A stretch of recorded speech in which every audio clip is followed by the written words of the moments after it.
The Benchmarks Foundation has lead researcher, David van Wyk, believes that ailing infrastructure, in fact, as Nico was just saying, could be to blame for what we saw last night. Now, the pressure in that pipeline wasn't very big, so the explosion was fairly limited compared to explosions in other countries where the gas was running at full steam. It was a fairly contained area in which this explosion took place in Johannesburg. But if you look at that area of Lillian and Goy, Breer Street, where the taxi rank is and so on, it's quite close to the station where already asset stripping of railway lines and so on has happened. And I think that if we want to look at the problems of our infrastructure, we also need to secure them. Van Wyk is also calling on government to better prepare for disasters. We tried to look at the disaster management plan of Johannesburg City some years ago already, because we were concerned that possibly illegal mining, but also the abandonment of mines could pose a threat with regard to the gas pipelines that run across these mines. And we couldn't find a disaster management plan, which should be a public document. Every citizen, every resident of Johannesburg should have access to that disaster management plan on the internet.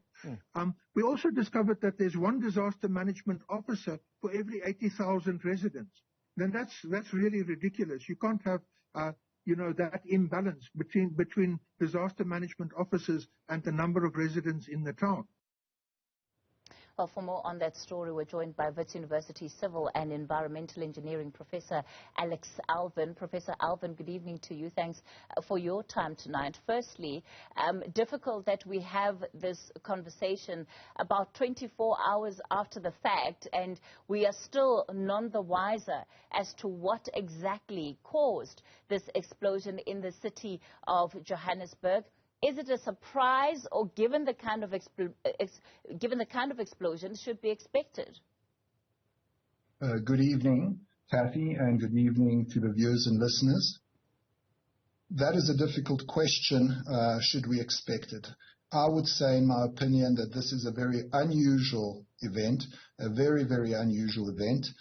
I have not been on the scene, and I have not studied the problem, but on the surface, this is a most unusual explosion, producing a most unusual crack pattern in the roads, and it is basically unknown what caused this.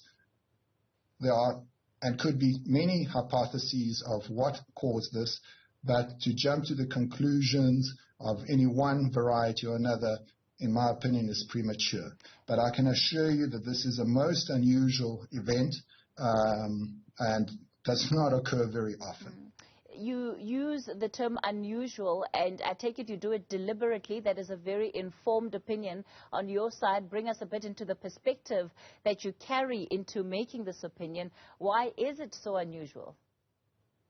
Well, if you look at the crack pattern on the road reminds one of the fault lines that you would see, for example, on the west coast of the United States.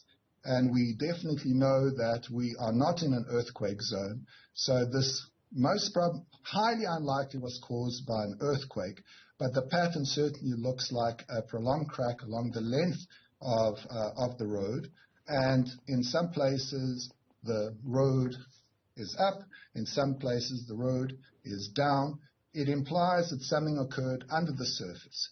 And what occurred under the surface from eyewitness reports and from the various videos is that there was an explosion. Now, there have been various hypotheses that this was an earthquake. I don't believe it was an earthquake event. Certainly the explosion caused an earth tremor. I would have expected the earth tremor. I don't know how far the earth tremor traveled, but certainly in the buildings adjacent to this explosion, the tremor would have been felt very strongly, especially since the buildings are not low-rise buildings. They would have, first of all, with the earth shaking, would have swayed backwards and forwards, and the occupants of the upper stories would have felt very, very uncomfortable. So I don't think it was an earthquake. Some people say it was an explosion of gas lines. That is possible, but I've looked at the news this morning, reports that their pipes did not explode. Some report that the Igoli pipelines are adjacent to the road in the sidewalk. Usually services are kept there, and if they report that their pipeline did not explode, we have to believe them. Of course, this requires some further investigation. So another hypothesis that jumped into my mind is if there are cavities or there are tunnels under the road or adjacent to the road, as would have been from olden day mining, mines that mining that occurred 150 years ago, if there are cavities or tunnels in that vicinity and gas of any type, organic gas of any type that would have collected there and would have increased in density, it is well known that such gases, once they reach a certain density, and I might add not a very high density, have a tendency to explode. So that is another hypothesis. None of these hypotheses, have got any backing as of now. They need to be thoroughly investigated and proven out. Professor Elvin, of course, just staying on the issue of some of the hypotheses that are currently sort of being deduced around the situation. On the issue of the underground tunnels, because of the age of the city, there are some who have looked at the city's plans and are saying that, there's been buildings underground, infrastructure that has been built on top of other infrastructure, which of course could make it difficult to try and really understand what the layout of the city right now looks like beneath the surface, and also suggestions just on the issue of open tunnels, that there are some tunnels underground that would have been previously used for things like the mailing system. We know right now that along the stretch of road there are also water tunnels, the tunnels that run cables for city power, to power the city up with electricity. So all of that is at play. How much more difficult does it make the process of getting answers?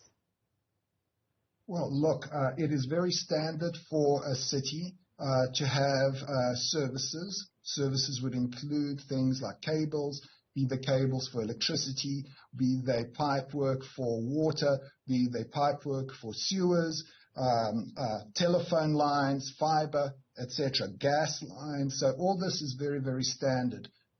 Very standard. This is not unusual. What is unusual in this case is that the fissure or the crack ran right along the road, implying that there was an explosion or a collapse, let's say, right along the road for a very, very long distance. And from the unfortunate videos, the tragic videos that we saw with the minibus taxis flipping on their sides, implies that there was an explosion, right? An explosion. So all the things that you mentioned, they are very standard, and that is nothing to worry about.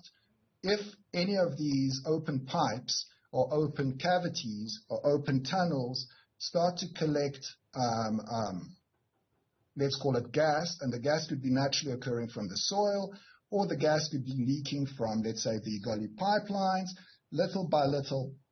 And if they are not ventilated, they will accumulate, and as the accumulation occurs, the density increases, and once it reaches a certain critical density, it can potentially auto-ignite, and if it auto-ignites, it will ignite along the length of the road, and if the pipe is along the length of the road, this is one of the hypotheses that we are looking at, that there will be a fissure or a crack that occurs along the entire length. So the fact that there are pipes, the fact that there is infrastructure, the fact that there are services along and in fact perpendicular to the road is not an unusual. It's very, very standard because of the density of the population.